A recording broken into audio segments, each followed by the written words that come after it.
La caste est tentaculaire. Elle contrôle la forteresse de Bercy, mène sa carrière entre les ministères et la tête des grands groupes du CAC 40. Elle pantoufle dans les banques et revient se caser dans la haute fonction publique sans que plus personne ne s'en émeuve. Jusqu'ici, elle n'avait pas osé commettre le sacrilège ultime, placer directement l'un des siens à la tête de l'État. Avec Emmanuel Macron, c'est désormais chose faite. Passé de la banque d'affaires à l'Élysée, il est la quintessence même de la caste. Une superstructure technocratique davantage aimantée par les intérêts de l'oligarchie que par le service de l'intérêt général. Depuis l'accession de celui-ci au pouvoir, c'est l'orgie néolibérale. Bonjour Laurent Mauduit. Bonjour Aude. Et merci d'être avec nous aujourd'hui à Montreuil, aux médias, pour évoquer votre nouveau livre, La caste, donc, on l'aura compris, aux éditions La Découverte. Alors, pouvez-vous tout d'abord nous expliquer quel est le parcours type des membres de la caste ? Pendant tout un temps, pendant 30 ans, il y a eu un parcours qui était souvent le même. Des jeunes gens sont formés à l'École nationale d'administration. Les meilleurs d'entre eux rentrent à l'inspection des finances. Et puis on a connu, pendant 30 ans, un mouvement très massif et très inquiétant qui était ce qu'on appelle dans le jargon le pantouflage. En clair, à partir de 86, l'État privatise, c'est d'abord la droite. Ensuite, la gauche, en tout cas les socialistes, vont s'y mettre avec un entrain formidable, puisque Jospin privatisera plus que d'autres. Et donc, du coup, ce qui est assez stupéfiant, c'est que c'est l'application de la formule fameuse de Benjamin Constant qui rallie l'Empire. Servons la cause et servons-nous. En fait, il y a eu plein de hauts fonctionnaires qui, donc, arrivant à l'inspection des finances, ont mis en œuvre les privatisations, mais ils les ont mis en œuvre pour eux-mêmes. C'est-à-dire que si vous regardez avec le recul, les 30 dernières années de privatisation, eh bien, du coup, ce sont les fonctionnaires formés à grands frais pour servir l'intérêt général, qui sont maintenant les patrons d'une bonne partie du CAC 40. Regardez, toutes les banques sont dirigées par des inspecteurs des finances. Donc il y a BNP Paribas, à l'origine privatisée par Michel Pébroux, et ensuite la lignée de ses successeurs sont tous des inspecteurs des finances, la Société Générale, BPCE, le Crédit Mutuel, bref, tout le monde. Et ce qui est très impressionnant, c'est que en fait, on a eu, et on ne s'en est pas rendu compte, et on le mesure quand Macron arrive au pouvoir. On le mesure parce que lui a le même parcours, c'est le même, formé à l'ENA, il devient inspecteur des finances, et ensuite il se rue vers la banque Rothschild. Et donc, ce qui est très impressionnant, c'est qu'on assiste à une sorte de hold-up, ou, comment dire, une opération de sécession. La haute fonction publique formée pour servir l'intérêt général se met en fait au service des intérêts privés. Mais alors ça, c'est le premier temps, parce qu'ensuite, il y a un deuxième temps. Et c'est ça le plus inquiétant. C'est, après avoir servi l'État, ils se servent même en devenant PDG des entreprises privatisées. Et puis, le phénomène plus récent, massif et très préoccupant, c'est ce qu'on appelle les rétro-pantouflages, marche arrière. Et donc on va assister ensuite, depuis 5-6 ans, à une tendance à, une sorte de privatisation de l'intérieur des postes clés de la République. Et si vous regardez là maintenant, rapide panorama, qui est le gouverneur de la Banque de France ? François Villeroy de Galhau, il vient de BNP Paribas. Qui est le patron de la Caisse des dépôts, l'organisme financier le plus influent en France ? Il vient de l'assureur général, qui était l'empire Bolloré-Bernheim. Qui est le directeur de cabinet du ministre des Finances actuel ? Il vient de la banque Mediobanca. Qui était son adjoint, qui vient juste de passer à la direction du Trésor ? Il vient de HSBC. Et donc, le parcours type, c'est celui-là. D'abord du public vers le privé, et là, ce à quoi on a assisté plus récemment, c'est une sorte de vague en retour. En clair, on a assisté à la destruction de ce qu'était autrefois la muraille de Chine entre l'État, l'intérêt général, et par ailleurs les intérêts privés. Alors, dans la caste, il y a plusieurs profils tout de même.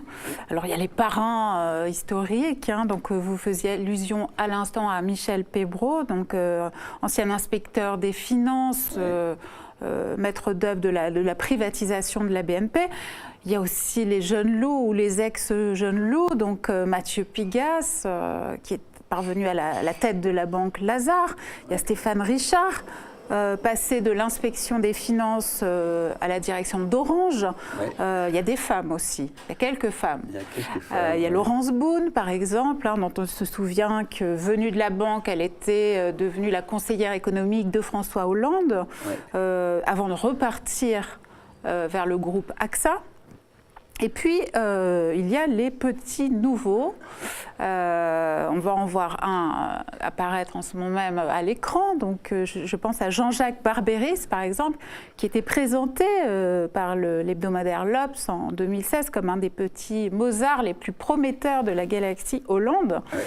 Donc, conseiller pour les affaires économiques et financières de l'Élysée. Il est parti depuis, et même assez rapidement en réalité, vers la société de gestion d'actifs Amundi. Alors, Laurent Mauduit, quel est le socle commun de croyance à tous ces gens-là finalement? Par exemple, j'ai envie de nous demander, est-ce qu'ils sont cyniques dans leur rapport ondoyant comme ça à l'État, ou est-ce qu'ils sont sincères finalement et porteurs du... C'est dur de faire à leur place ce travail d'introspection. Je pense qu'il y a eu des hauts fonctionnaires qui, en d'autres temps, il y a 20 ans ou 30 ans, à l'époque où les socialistes négocient le virage de la rigueur, comme ils disent, en fait, l'austérité, certains avaient des convictions socialistes et ensuite elles se sont fissurées. Là, je pense que maintenant, on est arrivé à une époque où... il n'y a plus de différence. Il n'y a plus, et c'est ça l'un des problèmes majeurs, parce que notre discussion, c'est est-ce qu'il y a encore une haute fonction publique qui sert la République? Et c'est une question majeure que personne ou très peu de gens se posent. En fait, on voit bien que ces gens-là, la doctrine auquel ils se réfèrent, c'est monopensée. Il y a une forme de tyrannie de la pensée qui s'est installée à Bercy. Et donc, le néolibéralisme a eu cet effet massif. Les hauts fonctionnaires sont tous monocolores, font tous les mêmes recommandations. Et il y a un aspect terrible dans ce système, c'est que, observez bien, je prends un exemple, quand Jean-Marc Ayrault, Premier ministre de François Hollande, prend comme conseiller pour le financement de l'économie à Matignon, en clair pour chapeauter les banques, quelqu'un qui vient de BPCE. Sa mission, c'est de réfléchir au grand projet, en tout cas tel qu'il avait été présenté par Hollande, de partition des banques. C'est un peu le projet à la Roosevelt, le Glass-Steagall Act à la française. On va couper les banques en deux, d'un côté l'activité commerciale classique et de l'autre l'aspect spéculatif. On isole la partie spéculative. Quand le haut fonctionnaire chargé de faire ce travail-là vient de PPCE, et on apprendra ensuite qu'il va y retourner, en tout cas dans sa filiale Natixis, qui est gigantesque, honnêtement. Vous pensez qu'un haut fonctionnaire va prendre un projet pour démembrer son futur possible employeur? Bien sûr que non. Et donc, la droite ou les libéraux disent « Mais attendez, c'est bien que les hauts fonctionnaires connaissent le privé. » Non, mais vous comprenez bien que quand il y a une porosité générale entre public et privé, ça impacte de manière majeure les politiques publiques. Et donc, du coup, allez-vous étonner ensuite que ce projet de partition des banques est accouché d'une minuscule souris. Ce qui a été isolé, c'est 0,5% du bilan bancaire. Non, rien du tout. Ça a été une pantalonnade, c'est-à-dire ça a été une imposture, ce projet de réforme bancaire. Et donc, en fait, quand vous généralisez les politiques publiques conduites par ces hauts fonctionnaires, vous vous rendez compte que c'est partout pareil. Donc, le choix des hommes dit quelque chose beaucoup des politiques publiques. Je veux dire, quand François Hollande prend un Jean-Pierre Jouyet comme secrétaire général de l'Élysée, on le sait bien. Et en fait, ce que je trouve très frappant, c'est que la caste, en fait, ce sont des gens qui... Dans les années 60, il y avait des hauts fonctionnaires de gauche et de droite. Je raconte dans le livre l'histoire de la création de la direction de la prévision sous Giscard. À l'époque où Giscard est ministre des Finances. À l'époque, à la direction de la prévision, il y a des hauts fonctionnaires de droite, il y a des communistes, Anicet Le Pors, qui deviendra ministre communiste de la fonction publique, il y a Michel Rocard, des gens du PSU, des anciens du PSA, une scission à gauche du Parti socialiste au moment de la guerre d'Algérie. Bon. Et parfois, quand ils ont à travailler sur un projet de réforme voulu par le ministre, ils s'engueulent entre eux. C'est la démocratie, c'est le dissensus. Et ils ne sont pas d'accord, ils ne font pas une note pour le ministre, ils en font deux. Ce qui réhabilite le politique. Le politique a le choix entre plusieurs solutions techniquement faisables et il arbitre. Et c'est tellement vrai qu'à l'époque, le premier modèle de prévision de l'État français, prévision économique, qui sera ensuite copié par l'INSEE, s'appelle le modèle Zogol. C'est la contraction de deux noms, Philippe Herzog, qui est à l'époque économiste communiste, et son camarade Olive, Zog-Hol. Là, aujourd'hui, c'est plus possible. Et ils pensent tous pareil, tous pareil. Donc, il y a un aspect de porosité. Le privé a gangrené l'État. Et du même coup, ces hauts fonctionnaires sont les metteurs en scène du diktat de Tina, there is no alternative, une seule politique possible. Alors, un excellent exemple de ça est fourni bien sûr par l'actuel ministre de l'économie, donc Bruno Le Maire, lui-même venu de la droite, ouais. Et dont tout l'entourage actuel est issu de la banque privée. Ouais. Ouais. Vous écrivez d'ailleurs à cet égard que la finance a procédé à une véritable colonisation de l'État français. Alors, ouais. Pour entrer un peu plus dans le détail, quelles sont les conséquences directes sur les politiques publiques? Est-ce que vous pouvez prendre des exemples récents? Écoutez, prenez un exemple qui est simple et très connu des Français, donc de ceux aussi qui nous écoutent. Il y a 60 millions de Français qui ont un livret A. C'est quoi l'invention du livret A? L'État avait, en d'autres temps, défini 2 missions d'intérêt général avec le livret A. 1, la rémunération de l'épargne populaire.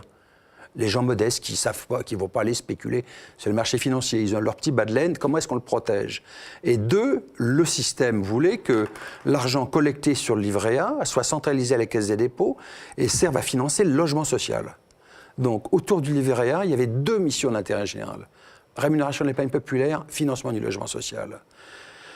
Le livret A est en partie géré et supervisé par le gouverneur de la Banque de France. Comment voulez-vous qu'un gouverneur de la Banque de France, qui vient, comme je vous l'ai dit, qui a passé plus de 10 ans à BNP Paribas, dans une banque qui est très hostile à ce principe de l'épargne protégée, réglementée, ben, du coup, ça aboutit à une spoliation. Personne n'en parle. Vous savez combien rémunérait le livret A? 0,75%, alors que l'inflation a culminé à un peu plus de 2% ces derniers mois. Une spoliation. Et donc, mais ensuite, vous pouvez décliner ce que je vous ai dit sous différentes formes de politique publique. Je vous ai donné l'exemple de la partition des banques. Constamment, on est dans des situations où les mêmes hauts fonctionnaires qui ont servi alternativement la gauche et la droite, pour leur faire constamment les mêmes recommandations, bien, ça générait quoi? Ça générait une forme d'exaspération dans le pays qui conduit à la disparition du parti LR et du parti socialiste, voilà. Et maintenant, c'est ceux qui sont à l'avant-scène. Voilà, ils ont, après l'OPA sur la vie des affaires, il y a eu l'OPA de l'intérieur des postes clés de la République et ils sont arrivés à promouvoir l'un des leurs, Macron. Voilà, c'est... Et donc, du coup, si vous regardez bien Macron, l'aspect très intéressant de ce que fait Macron, enfin, intéressant ou inquiétant, il n'y a aucune invention en termes de politique publique de Macron. Aucune. C'est quoi son programme? C'est quoi le plan de ses réformes? C'est exactement ce qui dort dans les tiroirs du ministère des Finances depuis 30 ans. La réforme des retraites, le prélèvement à la source qui fera exploser l'impôt républicain, qui est un impôt progressif.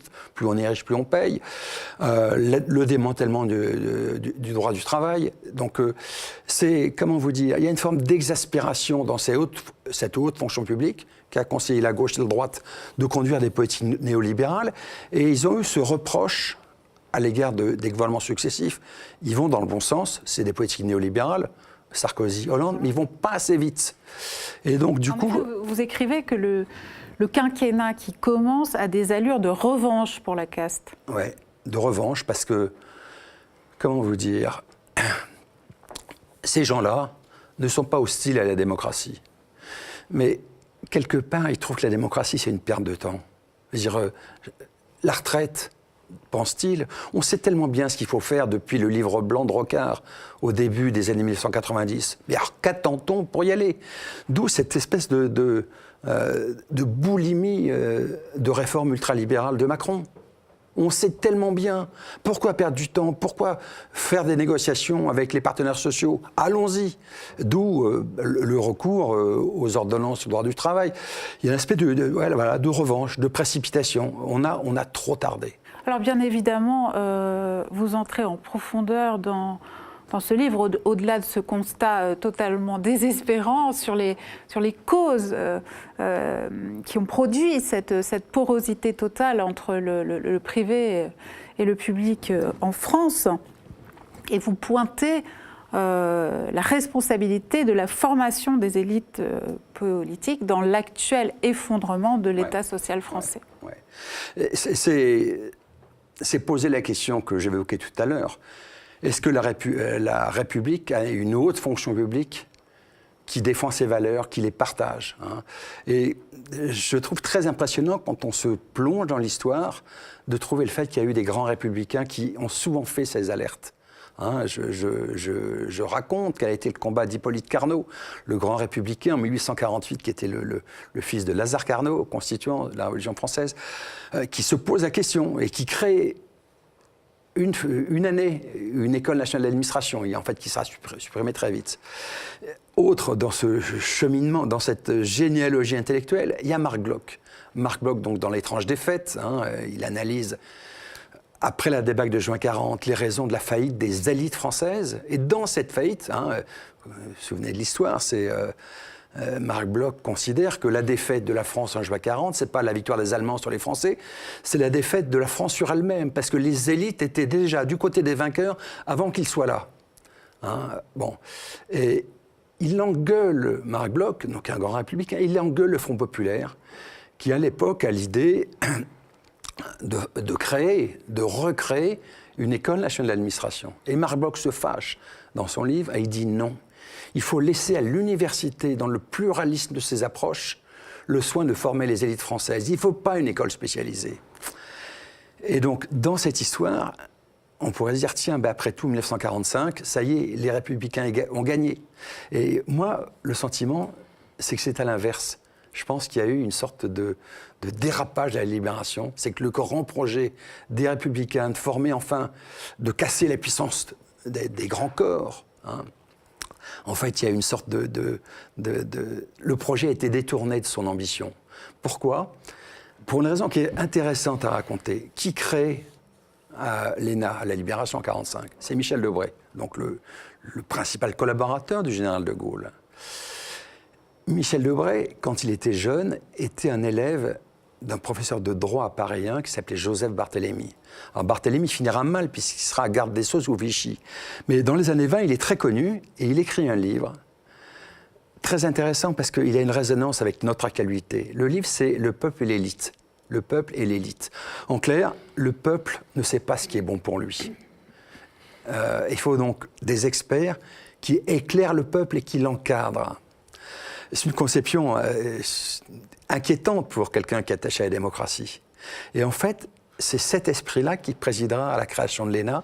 Et De Gaulle le dira en 1959 en faisant un discours devant des énarques. Il dira, on a formé l'ENA à l'image des institutions dont nous rêvions à la libération. En clair, à l'image de l'État autoritaire que l'on crée, hein, l'État du coup d'État permanent. Et donc l'ENA telle qu'elle est créée, à mon sens, ne correspond pas à l'idéal démocratique qu'avaient les grands républicains dans le passé. Ce sera vraiment une ENA qui colle à ce qu'est le régime gaulliste, l'État autoritaire.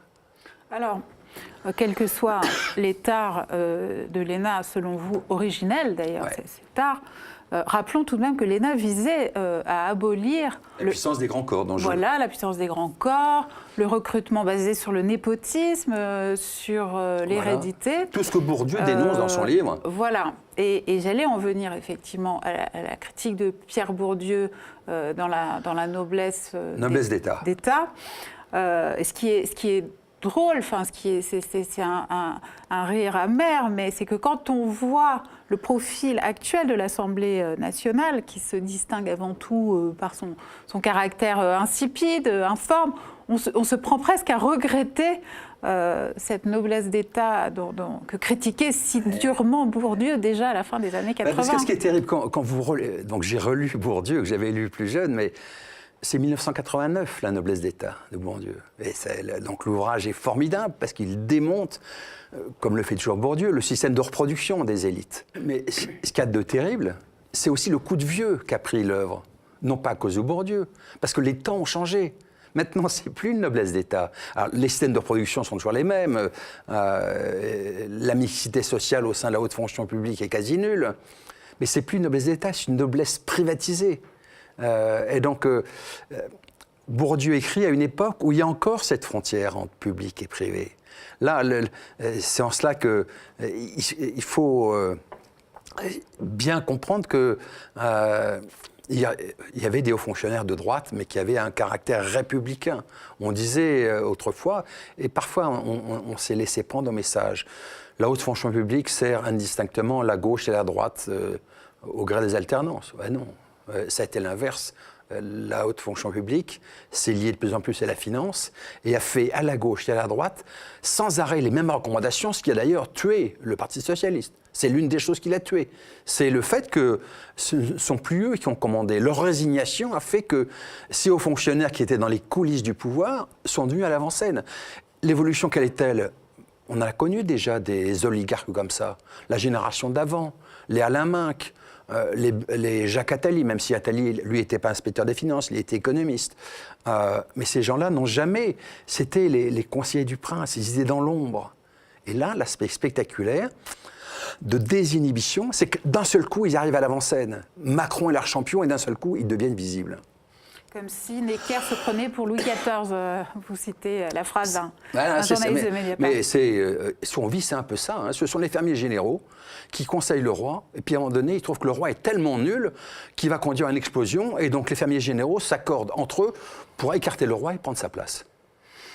Alors, pour continuer sur la formation de ces élites politiques françaises, hein, qui est extrêmement problématique et explique aussi la facture politique que nous sommes actuellement en train de payer dans le pays. Culture générale défaillante, esprit de corps, recrutement inégalitaire, évidemment recrutement socialement homogène, ouais. De fonctionnaires intéressés à la perpétuation du système, unis par la détestation des pensées alternatives, inaptes à penser la complexité et bien souvent l'humain. Je peux donner juste un exemple. L'exemple de Thomas Piketty, ce n'est pas l'économiste le plus radical, il y en a d'autres. Et il ne fait pas partie des économistes atterrés. Bon. Mais lui, moi, comment est-ce que je fais sa connaissance, Thomas Piketty ? C'est un jeune économiste, à l'époque, moi je suis au Monde, et la direction de la prévision fait des notes de travail qui ne l'engagent pas à elle, mais qui donnent au public des informations sur des idées. Là, c'est inconcevable que le ministère des Finances donne à montrer des notes de recherche. Non seulement c'est impossible, mais en plus, la direction de la prévision a disparu, a été avalée par la direction du Trésor. Hein, c'est la finance qui a croqué la macroéconomie. Donc il n'y a plus de pensée parce que vous savez, dans les logiques libérales, il n'y a pas de débat économique. L'économie n'est pas l'économie politique. Il n'y a pas de part de choix. Il n'y a qu'une seule politique possible. Et donc, il y a un aspect qui était très terrible. Et donc, c'est vrai que je trouve que dans le débat, l'un des enjeux majeurs, et qui vient assez rarement dans le débat public, c'est comment est-ce qu'on change la règle du jeu. Si je dis ça, c'est que ce à quoi conduit ma réflexion, celle du livre, c'est évidemment un plaidoyer pour avancer vers une 6e République. Mais dans ce projet d'une 6e République, je n'ai vu aucun parti pour l'instant qui ait évoqué un volet particulier de cette réforme, qui est la réforme de l'État et la réforme des élites publiques. Faire ce que je vous ai dit, trouver les moyens que la République ait une haute fonction publique qui la serve. Et donc l'un des chemins, me semble-t-il, c'est de ramener de la différence, de la diversité dans les origines des gens, les origines sociales, que la haute fonction publique soit à l'image du pays, mais aussi du même coup une diversité dans les pensées.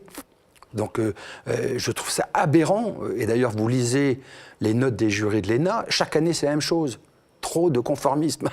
Trop de conformisme, évidemment. L'ENA a été faite pour ça. Et donc c'est mettre de la diversité. Il y a quand même une chose qu'on comprend mal dans le fonctionnement actuel de cette porosité totale entre ministères et groupes du CAC 40 et bien sûr système bancaire, c'est qu'a priori, le code pénal français interdit à tout haut fonctionnaire ayant exercé une autorité publique sur une entreprise privée, sous 3 ans. Voilà, de travailler, d'aller travailler dans celle-ci pendant au minimum 3 ans.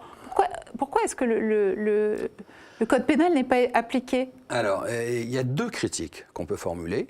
D'une part, il faut dire que le code pénal fixe une règle qui a été très assouplie, sous 3 ans.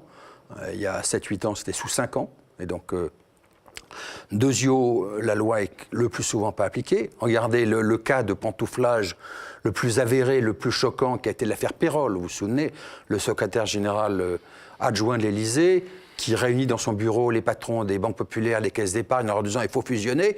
Et une fois que la fusion est faite, il prend la tête.